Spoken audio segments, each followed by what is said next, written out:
Kamusta, Leo? Welcome to Like a Tarot. Gamit itong personalized cards, alamin natin ang feelings ng person mo or ang situation nyo. Maaaring natapos na yung situation or nangyayari pa lang. Paalala para sa mga bagong viewers na ang reading na ito ay timeless reading, general reading, anuman ang edad mo or gender mo, kunin mo lang kung ano yung akma sa sitwasyon mo at saka ikaw na rin magpalit kung si person mo ba ito or ikaw. At ito ang start ng 1 week reading mo.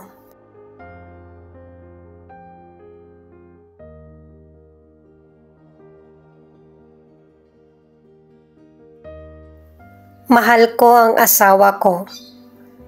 Ito yung naiisip ng person mo or maybe naiisip mo. Dahil sa may ilang Leo na naaalagaan mo pa rin yung sarili mo, kaya may mga nagkakagusto pa rin sa iyo. At nagiging malamig itong person mo sa taong nagpapakita ng atensyon sa kanya. Nagtataka din yung person mo kung bakit siya yung nagugustuhan o napipili ng iba. Kasi alam niya sa sarili niya, simple lang siya.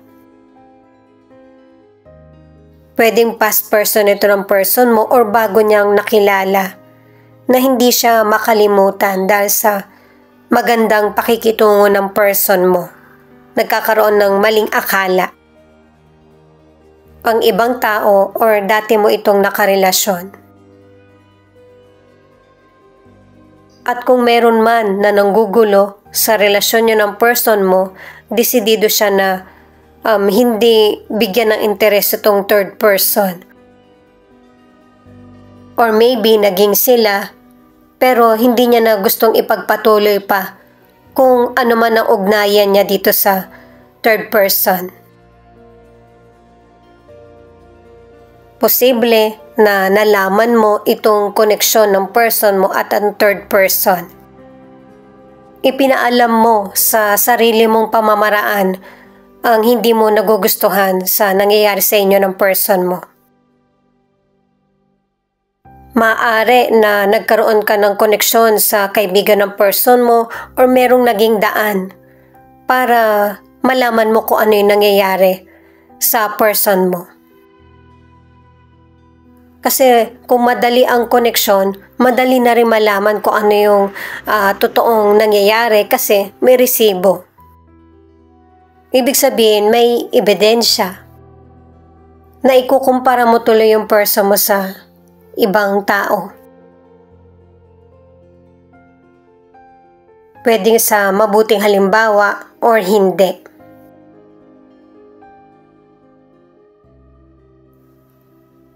Gamit ang tarot cards, alamin natin kung ano ang pagbabagong nangyayari sa buhay mo.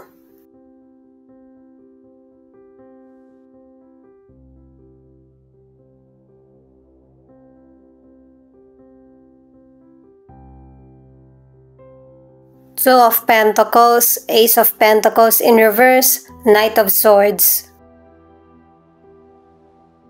Pinapakita sa mga cards na doble ang sipag mo. Pwedeng dalawa ang karir mo o kaya pinagsasabay mo yung karir or negosyo. Kasi ang tingin ng ilang Leo ay may blockage o kaya yung may kakapusan sa financial. Pero babala din itong mga cards na ito na hindi nagiging balanse yung buhay mo. Pinaghihinay-hinay ka ng mga cards at saka suriin yung mga gusto mong plano or ambisyon. Kasi kung nagsusumikap ka tapos nagkakaroon ng damage ang physical at mental, wala din. Kahit mabagal yung progress mo, ay kailangan pareho mong napoprotektahan. Ang sarili at ang career or negosyo. kahit na nagiging maganda ang progress ng karir mo o negosyo. At saka ang ilan sa inyo, yung matagal mo nang inaasam o gustong trabaho ay magiging trabaho mo o makakamit mo. Ang ilan sa inyo hindi mo nga plinano na maging negosyante, pero ito yung naging trabaho mo. Ang ilang Leo, may potential person na nagkakagusto sa iyo. Pero nung nalaman ng kapwa mo, hindi niya to pinahintulutan.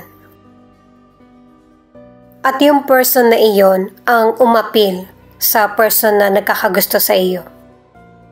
Pero hindi naman madidiktahan yung puso kung sino yung gusto.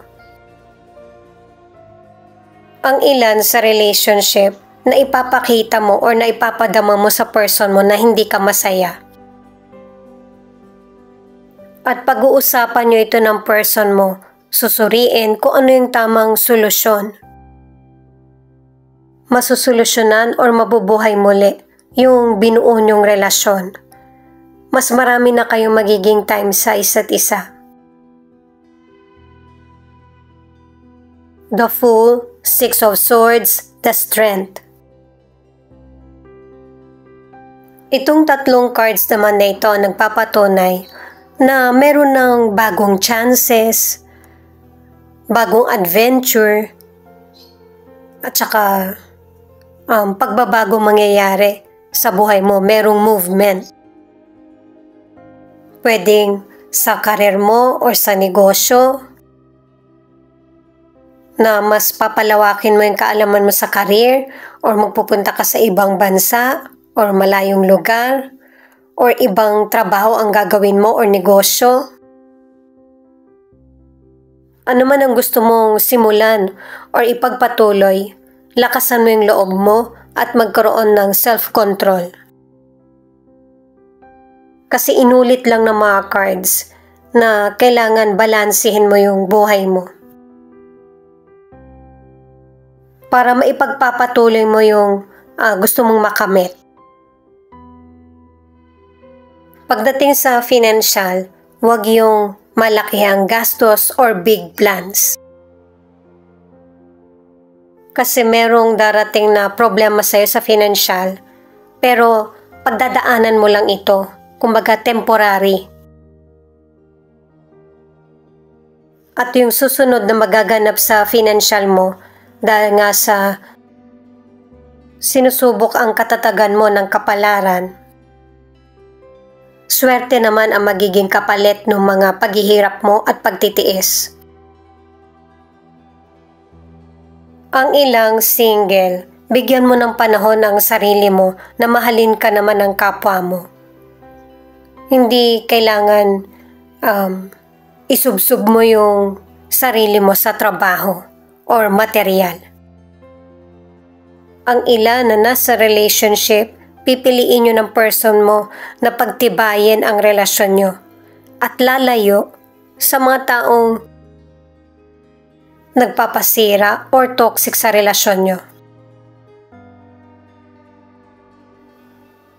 The Devil, Three of Swords, Ace of Swords.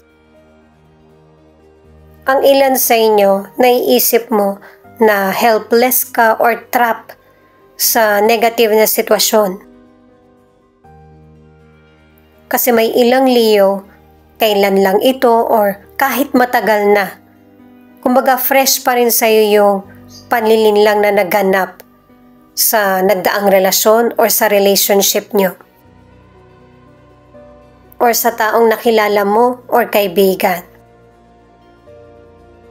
Pero, yung pagbabagong mangyayari sa buhay mo ay yung magkakaroon ka na ng clarity. Ito yung magiging dahilan para mas magkaroon ka ng malaking potensyal na magtagumpay.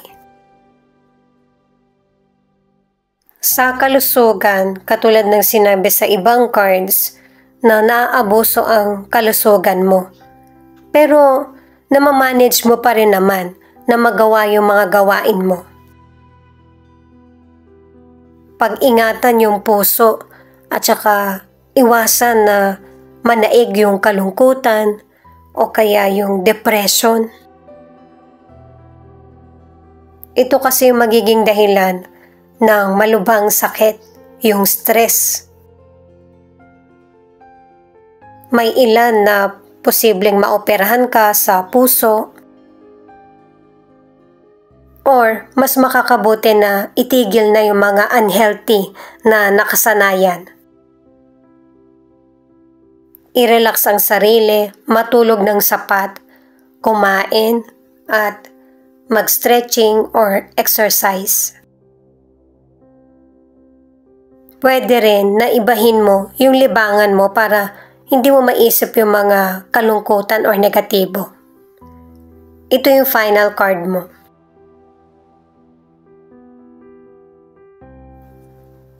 Itong Justice na card, sa simula pa lang sa personalized cards hanggang dito pinapakita na pumapabor sa iyo yung kapalaran. Kaya huwag kang malungkot kung may mga panahon na mabagal yung progress ng buhay mo. May mga nagawa kang kabutihan sa kapwa mo, kaya ibinabalik ng universe kung ano yung deserve mo na pagmamahal or trato. Para sa ilang single, nakadalawang cards na hindi talaga nagseseryoso sa love or sa relasyon. Mas maigi na sabihin mo sa person na iba ang prioridad mo, hindi ang love. Kasi nagkakaroon ng misunderstanding. Merong person na naghihintay sa'yo, o kaya kung kailan gusto mo na, ayaw naman na nung potential person. Kumbaga meron na siyang ibang nakita. Yung person na magmamahal sa kanya. Para naman sa ilan na nasa relationship, alam mo na may mali sa relasyon nyo ng person mo. At ito yung nagiging dahilan kaya nagtatalo kayong dalawa patungkol sa panlilinlang or betrayal. May ilang Leo na tatapusin mo na yung relationship nyo, pero may ilan na pipiliin mo ang person mo. Kasi dito na sinabi sa mystical card na patatawarin mo yung person mo sa mga nagawa niyang pagkakamali or kahinaan.